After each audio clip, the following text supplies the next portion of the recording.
Bueno, el día de hoy, buenos días, buenas tardes, buenas noches. El día de hoy voy a una breve reseña de las actividades que tenemos en la Red Network, en esta red colaborativa que iniciamos hace unos años con colegas de todo el continente.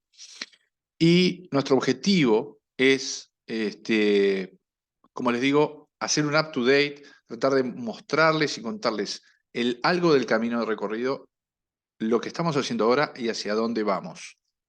Esta es una charla que presenté representando al grupo hace una semana en Perú, así que la versión original lo presentamos allá, donde tratamos de mostrar un poco qué es esto de tejer redes de investigación en UCI pediátrica desde países pobres como los nuestros.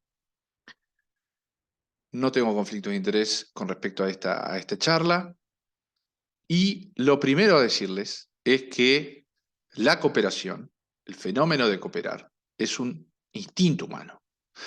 Este es un trabajo, un libro que escribió una antropóloga radicada en Gran Bretaña, Nicola Raimi, que está ahí en la foto, que habló de lo que es el instinto social y cómo la cooperación es un fenómeno social que nos hace humanos. De hecho, esto de ser un instinto social habla de la enorme capacidad que tenemos los humanos para cooperar con otros humanos y que nos define como especies. Obviamente la cooperación, cualquiera que lea algo de antropología y de la evolución humana en este mundo, es una ventaja evolutiva.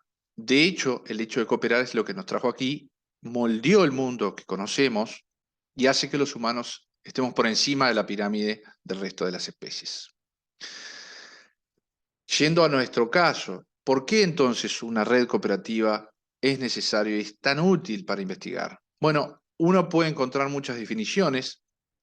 Esta es una definición que le gusta utilizar a uno de los colegas de la red, Nicolás Monteverde, que es la de que una red es un equipo de personas diversas que se unen para resolver un problema que tienen en común. Steven Johnson es el autor de esa frase, pero hay muchas definiciones de redes cooperativas o colaborativas. Es más o menos lo mismo. Lo importante es que para cooperar e investigar es necesario estar enojado. ¿Qué quiere decir estar enojado? Quiere decir que hay un tema o varios temas, por lo general siempre se empieza por uno que realmente nos sacude, que nos motiva y nos hace estar mal con un tema y muy preocupados con tratar de resolver los problemas que surgen a partir de eso. De hecho, este grupo de personas que colaboran y cooperan tienen esa preocupación, ese enojo y también esa pasión que hacen y que aprenden cómo hacer mejor lo que hacen, cómo superar estos problemas que encuentran, mientras que sí o sí deben interactuar regularmente, o sea que incluido dentro de la cooperación está el interactuar frecuentemente. ¿Por qué es importante una red pediátrica cooperativa para hacer investigación en nuestro campo de conocimiento? La enfermedad pediátrica en general, y ni que hablar la enfermedad crítica mucho más, a escala poblacional es una enfermedad muy rara. ¿Qué quiere decir raro? El evento de enfermedad crítica es un evento raro. Todos sabemos que incluso en los países pobres la mayoría de los niños son sanos. En el último siglo, no tanto por los médicos, pero sino por los avances sociales que hubieron en cuanto a campañas de vacunación, disminución de la nutrición o mejoría de los aportes nutricionales de los niños, el surgimiento de los antibióticos, la capacidad de brindar a las poblaciones agua potable, la organización de las excretas, hicieron que nuestras sociedades vivan mucho más que antes y que vivan además de forma más longeva y que la mortalidad infantil tenga una tendencia al decrecimiento del último siglo.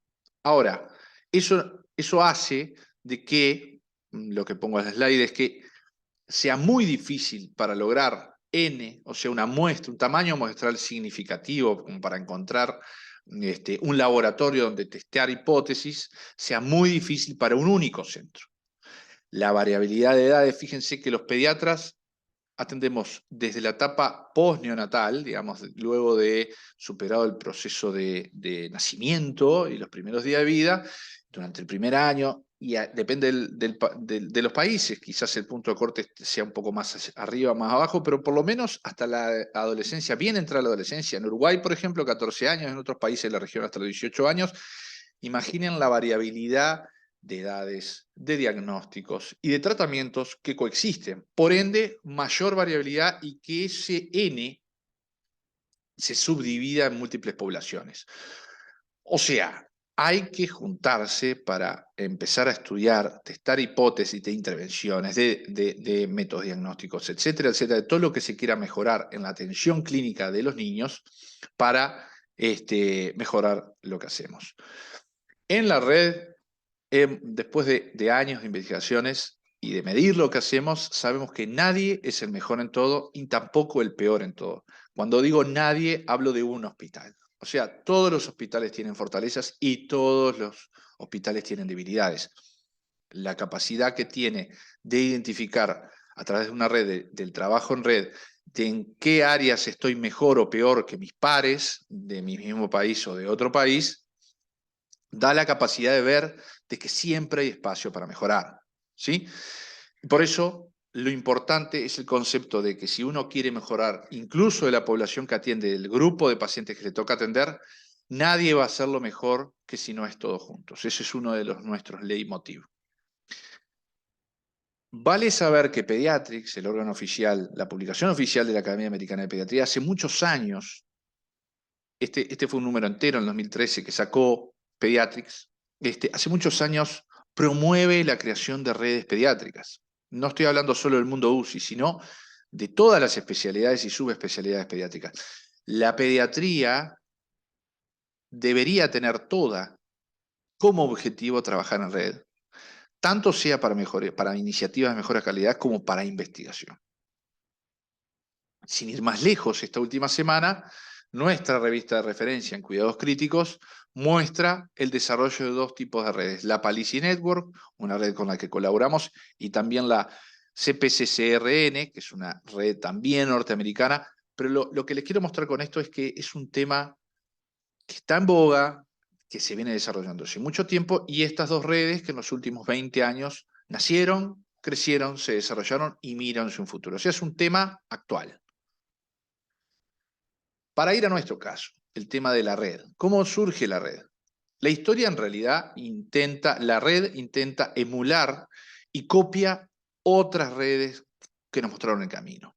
La red que nos mostró el camino es la Vermont Oxford Network. Esta fue la red que nos inspiró, a través, ahí en la foto está Jeffrey Horvath, uno de los líderes, que comenzó en Oxford, en Estados Unidos, comenzó una red neonatal. Tenían el mismo problema, incluso más, porque el impacto duro de la mortalidad en los prematuros, en los niños que nacen, no había otra manera que juntarse como para investigar qué intervenciones eran mejores que otras.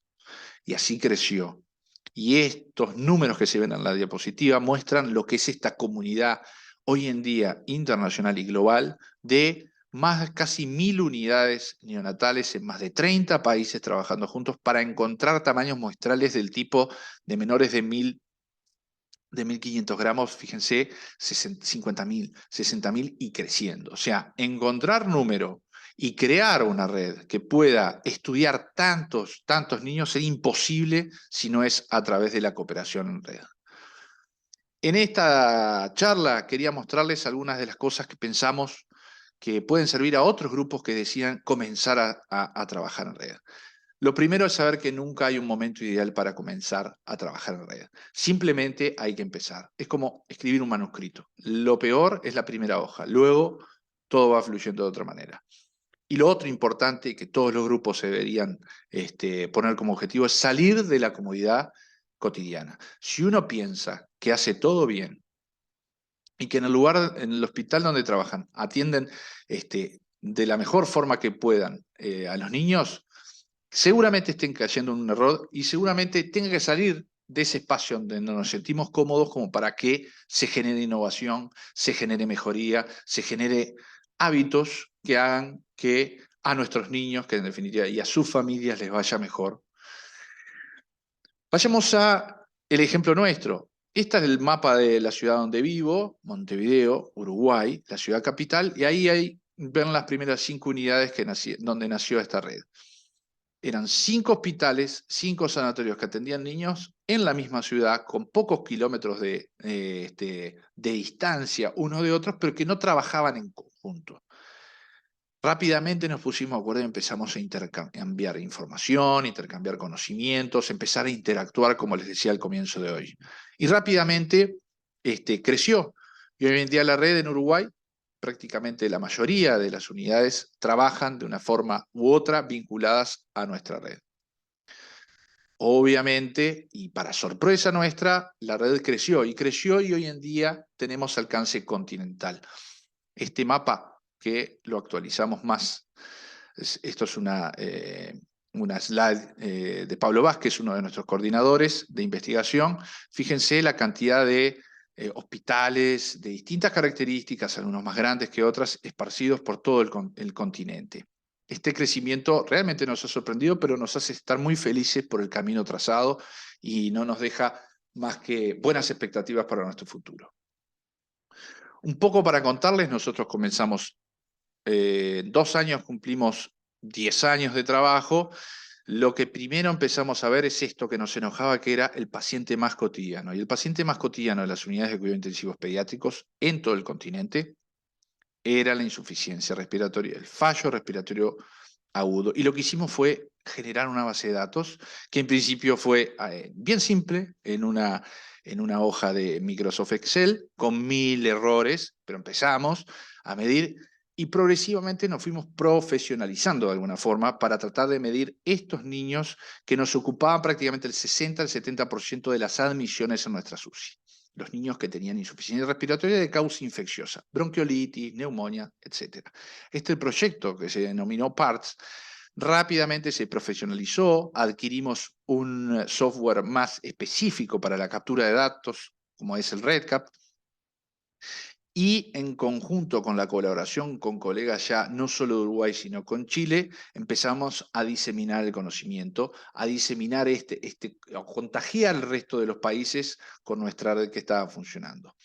Hoy en día, y les voy a mostrar en esta breve presentación algunos de los ejemplos, tanto de captura de datos a través de un registro continuo, que todas las unidades que son partes de la red van ingresando los casos que van atendiendo, sino que también empezamos a expandirnos y a crecer ya focalizados más en la investigación, en hacer estudios observacionales multicéntricos que ocupan no solamente nuestra red, sino colaboraciones bien establecidas con redes pediátricas de otras partes, de otras regiones del mundo. ¿Cuál es nuestra misión? ¿Cuáles son nuestros objetivos? Lo primero, decirles que nosotros somos clínicos.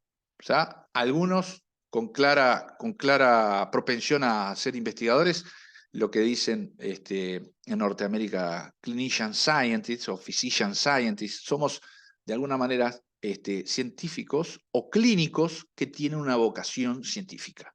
Lo otro es que somos una organización independiente. Aunque nosotros podemos generar algunos acuerdos con algunas instituciones académicas, nos declaramos independientes y no seguimos la agenda de ninguna institución. De hecho, nosotros tenemos nuestra propia agenda y en un ratito les voy a mostrar. Tampoco buscamos lucro ni financiamiento con lo que hacemos. Es gratuito para todos los socios y además nuestra estructura, y esto es bien importante, trata de ser siempre horizontal. Aunque hay liderazgos marcados en cada uno de los centros y en la estructura global de la red, es una estructura que trata de ser horizontal y abandonar un poco el método vertical tradicional de transferencias de conocimientos.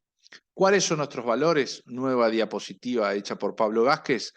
Lo primero es tratar de tener coraje, tener la fuerza mental y moral para innovar, para aventurarnos a proyectos que en principio nos parecería que nos quedaran grandes, perseverar en ello y resistir también las dificultades que han surgido en el camino. También ser totalmente transparentes y honestos con nosotros mismos y con lo que nosotros queremos, defendiendo nuestros principios.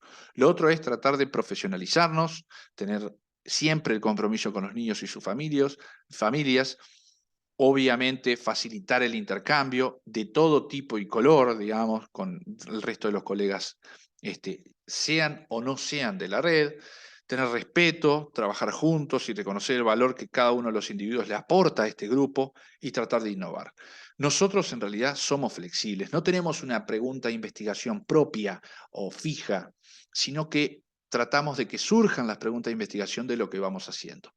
Y eso es como un objetivo muy importante que nosotros nos ponemos, que es tratar de salir de nuestra zona de confort y ponernos proyectos e investigaciones que en principio uno pensaría que pueden llegar a ser inalcanzables. Esta es nuestra filosofía, básicamente la misma que Bonhoeffer von Neumann: medir, aprender de lo que medimos en formato de investigación, mejorar, tratar de encontrar estrategias para mejorar y compartir todo el tiempo. Y compartir entre todos, entre los nurses, los doctores, los familiares, incorporamos familias en nuestro quehacer clínico y de investigación. Así que esta es más o menos nuestra filosofía, que se debe acompañar de hábitos. Y el hábito para mejorar, los hábitos para mejorar, son el hábito de querer cambiar. Todo el tiempo de querer cambiar e ir contra el statu quo de las causas. Salir de esa zona de confort e ir a por el cambio. También ver la práctica clínica como un proceso muy complejo en el cual hay muchos actores vinculados y vinculados entre sí, y que siempre debemos encontrar formas de tener el hábito de aprender de forma cooperativa, que como les dije es más horizontal que vertical. Y también tratar de aplicar, tener el hábito de aplicar las cosas con evidencia. Un consejo: no se pide permiso para cooperar, hay que tener coraje. Coraje es una de las palabras, en lo personal, mis palabras favoritos en el idioma español, pero no hay que pedir permiso. ¿Y por qué digo pedir permiso? Nosotros en Latinoamérica venimos de un formato académico bastante vertical, y si ustedes ven, el propio Jeffrey Horvath, norteamericano, que fundó la Vermont con otros colegas, ya decía que para aprender de otras disciplinas, para tratar de contribuir con nuestras destrezas y nuestro conocimiento, el modelo autocrático, vertical, vetusto, en el cual un médico da orden al resto del equipo y que el resto del equipo los tiene que aceptar y asumir y hacer sin discutir, no va a funcionar con este modelo. O sea que hay que generar nuevas destrezas, nuevas actitudes y cambios comportamentales para tratar de abandonar este modelo e ir a un modelo horizontal. El modelo vertical sigue en práctica y va a seguir en práctica, pero no cuaja o no amalgama con esta forma de trabajo. Nosotros en este editorial que publicamos hace unos años en la revista brasileña de terapia intensiva, se nos invitó a tratar de desarrollar el concepto de esto, de que nadie es mejor que todos juntos, y cuál era el rol que tienen las redes en cuidados intensivos pediátricos. Los invito a leerlo, ahí tienen una extracción adaptado de las redes australianas, de las cuales aprendimos mucho, de un sistema de ciclo del sistema de salud, donde uno mide, investiga y luego implementa, trata de implementar lo investigado, siempre moviéndose y siempre tratando de buscar en el centro que mejoren los resultados asistenciales con los mejores valores que podamos aclarar. Este es nuestro diagrama, lo pueden leer en la misma revista donde explicamos de qué funciona el modelo de transmisión de datos. Obviamente, para medir tenemos que capturar los datos, utilizamos el REDCap y desarrollamos. Cristóbal Carvajal es uno de nuestros colegas chileno, él, junto con Franco Díaz, que desarrollaron este modelo de doble flujo, o sea, todos los centros que participan en la red aportan sus datos, pero también reciben los datos y de una forma bastante agregada.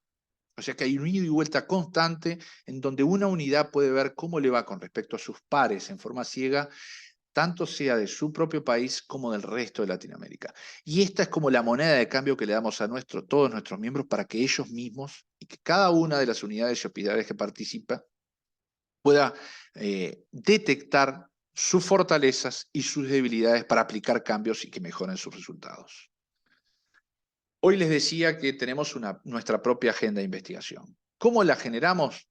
Lo hicimos bien sencillo. Tratamos con todos los líderes de los hospitales, generar una matriz de decisión, o sea, tratar de generar una macroagenda de los temas que surgieron de este pregunta, pero luego hicimos una votación dentro de la red para tratar de ver, según la relevancia y la aplicabilidad en esta escuela, cuáles eran nuestros top 10, y nos quedamos con los top 5 o top 5 motivos de investigación o temas de investigación. Y de ahí surgió algo Ahí están nuestros 5 temas que decidimos antes de la pandemia, que fueron la sepsis, el transporte del niño crítico, la falla respiratoria aguda, los recursos humanos que tenemos para cuidar a estos niños en nuestras unidades o en nuestros hospitales y el síndrome post-UCI. Les quería mostrar algunos de los resultados. Y un mensaje importante: obtener resultados que en investigaciones, publicaciones, es conocimiento nuevo, lleva mucho tiempo. Ahora, cuando llegan, tenemos muchas satisfacciones. ¿Y por qué? Fíjense, un ejemplo de nuestro registro prospectivo, en el cual todas las unidades aportan con sus datos. Fíjense que hoy llegamos a más de 9.000 casos colectados a través de más de 10 países, como les puse hoy, más de 50 hospitales, que redundaron en 10, derivaron solamente este registro en 10 publicaciones, donde vimos variabilidad de prácticas en enfermedades como asma grave, bronquiolitis grave, donde detectamos variabilidad en el manejo del distrés, de la bronquiolitis y también del transporte. Esto es un pantallazo de algunas de las publicaciones en distintas revistas, algunas locales, regionales y también internacionales, llegando a revistas de alto prestigio, como puede ser Pediatrics, Lancet, etc. O sea que nosotros llegamos a una gran audiencia de investigadores de otras partes que pudieron ver lo que nosotros estamos investigando. Esto obviamente resulta en una catapulta académica. Y hace poco surgió, apareció publicado en Journal of Pediatrics, también comentario editorial, de que para hacer ciencia de equipo lo que necesitas es tener un equipo. Y el desarrollo profesional de una carrera de muchos investigadores jóvenes se florece de alguna manera en estas redes multicéntricas.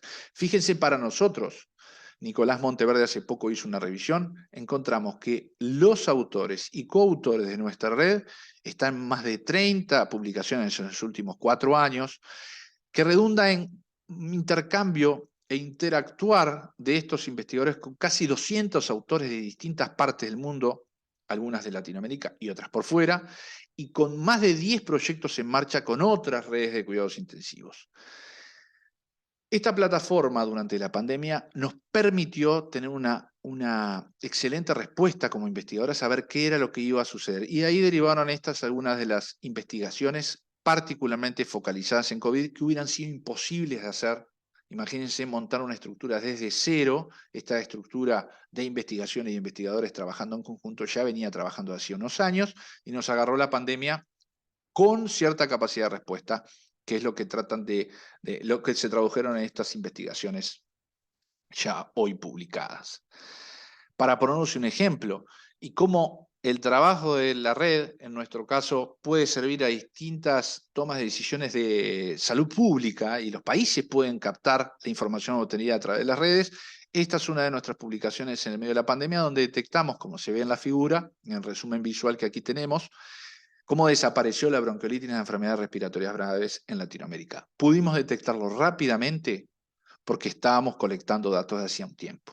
Y rápidamente, al tener el interactor, pudimos tener información de muchísimas unidades para detectar que los casos mensuales habían descendido durante la pandemia.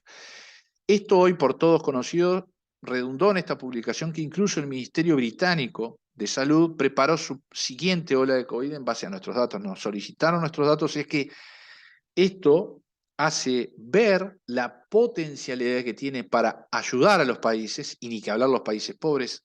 Desafortunadamente lo utilizaron países ricos esta información que estaba publicada, como es Inglaterra, y no países pobres como es nuestra región. Aunque hubieron algunos países que también utilizaron, de la región, digo, de Latinoamericana, esta información, pero en mucho menor intensidad de lo que lo hicieron los británicos. El mensaje es: el trabajo en red permite ayudar a los países donde están las redes a tomar decisiones sanitarias de mucha relevancia para el cuidado de nuestros niños. Como les decía, hoy nuestro espíritu de colaboración nos llevó a que hoy estemos pensando en lo que estamos de alguna manera haciendo, que es tener una red de redes. Por eso es importante, y este es un nuevo consejo, es nunca ponerse techo y buscar a otros que estén en igualdad de condiciones, con el mismo espíritu que ustedes. Siempre hay. El mundo es ancho y no es tan ajeno.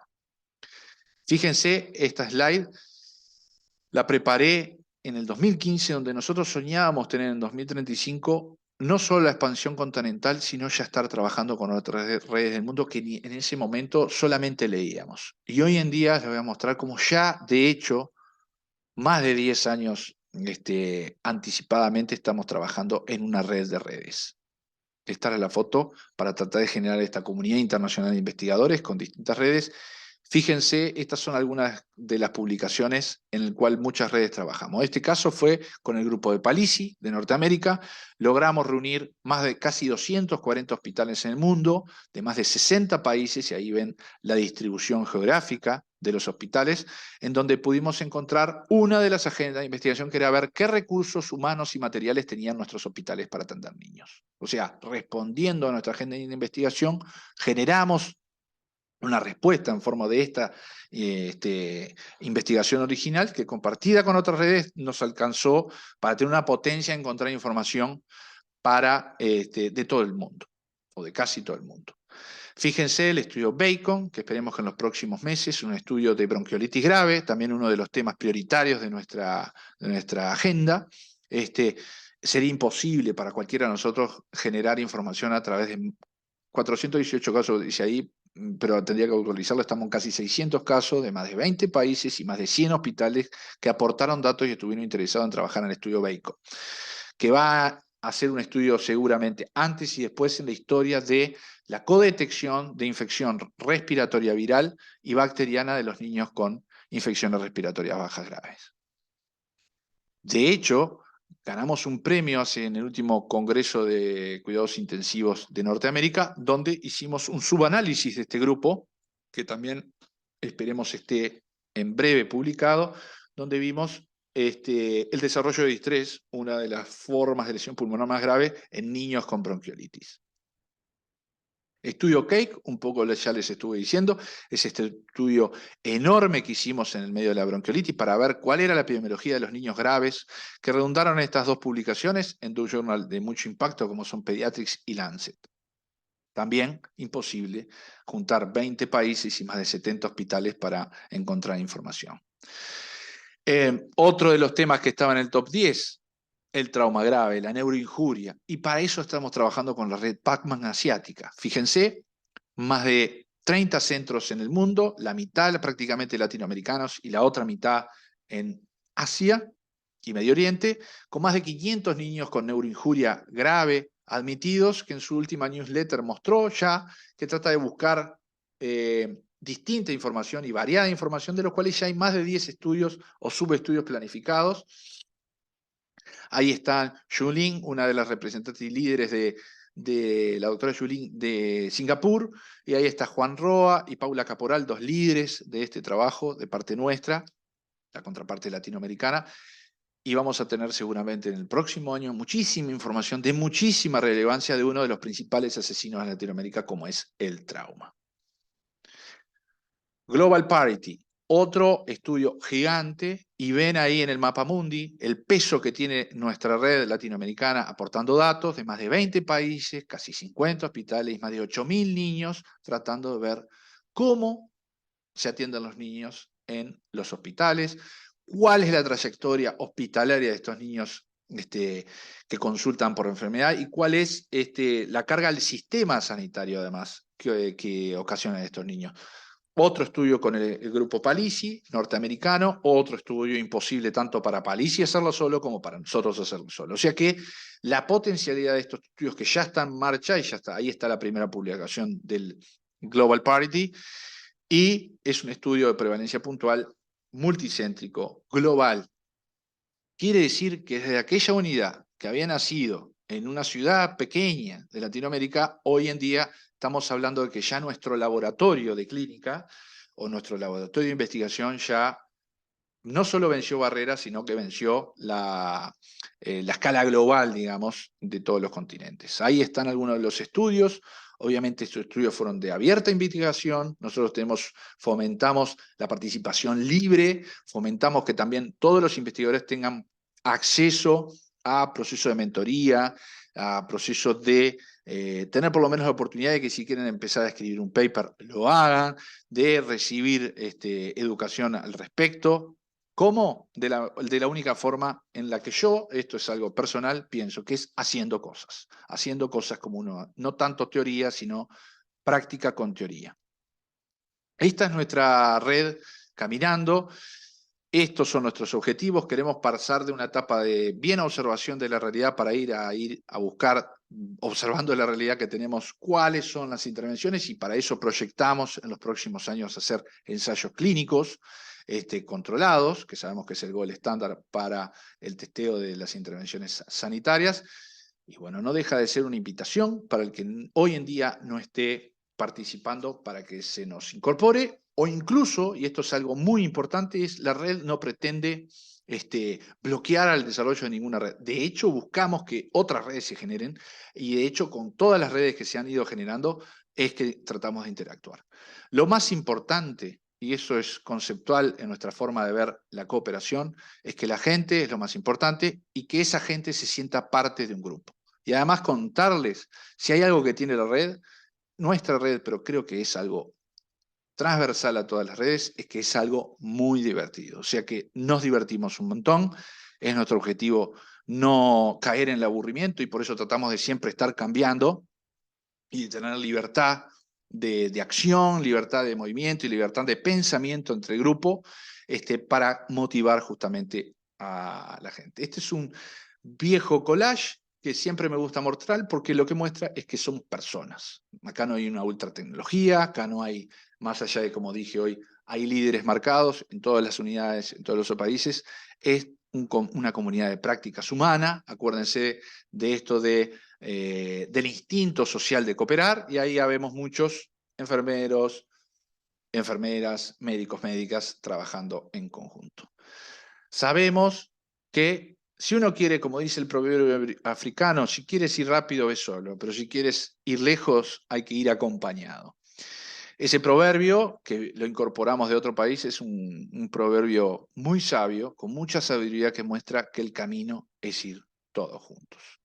Aquí dejo la forma de contacto para quien esté interesado en trabajar con nosotros. Recibimos cualquier tipo de idea, etcétera. Invitación. Quiero aclarar que la red no tiene prerequisitos para ningún hospital para que participe. Hay hospitales muy grandes, hay hospitales más chicos, no tiene por qué ser académico o no académico, en fin. La invitación queda hecha, espero que nos acompañen y que esta comunidad de prácticas siga cambiando con la ayuda de todos ustedes. Bueno, buenas tardes y que pasen bien.